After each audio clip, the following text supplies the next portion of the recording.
Even when men knock on the door of a brothel, they're looking for God. That's right. We are born and made for His love, and we cannot live without it. When you're picking up to use, deep down, you're seeking God's peace. When you're looking for a hookup, deep down, you're seeking God's presence. When you're anxiously trying to climb the corporate ladder, deep down, you're seeking God's approval. So why, if God is who we truly need, do we choose to settle for lesser options? It varies, but here are a few reasons. Number one, mistrust. We can think to ourselves, God can't really be as good as He says He is. Number two, spiritual blindness. Saying to yourself, I'm not lonely or unsatisfied, I'm totally okay.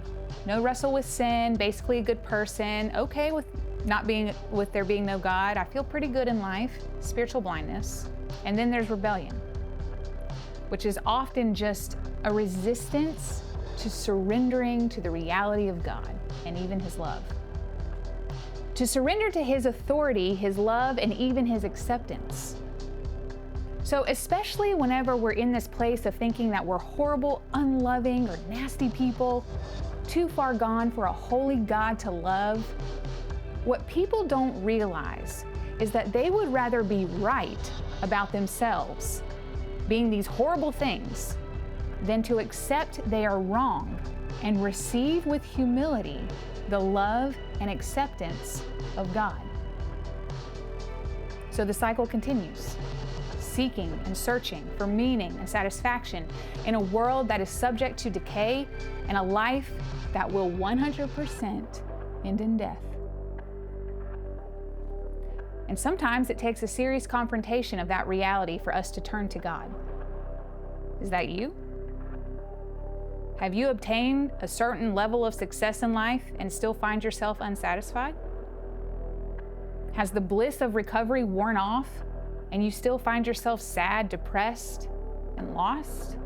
Has the wisdom that you've obtained in recovery only taken you so far? God is bringing you to the end of yourself and your resources. Your wells are running dry. It's time to run to the living water and eternal life, which is Jesus Christ. You know, the one you're made for, the one who knows you better than you know yourself, the one who is the creator and God of all, the one who gives eternal joy, eternal hope, eternal bliss, and eternal satisfaction that never spoils and never fades. And when people get a hold of this, they tend to let their lives go. And this is why you see people giving their lives for their faith. They have counted the lives they were desperately holding on to as nothing and clung to the life that will sustain them, even through death.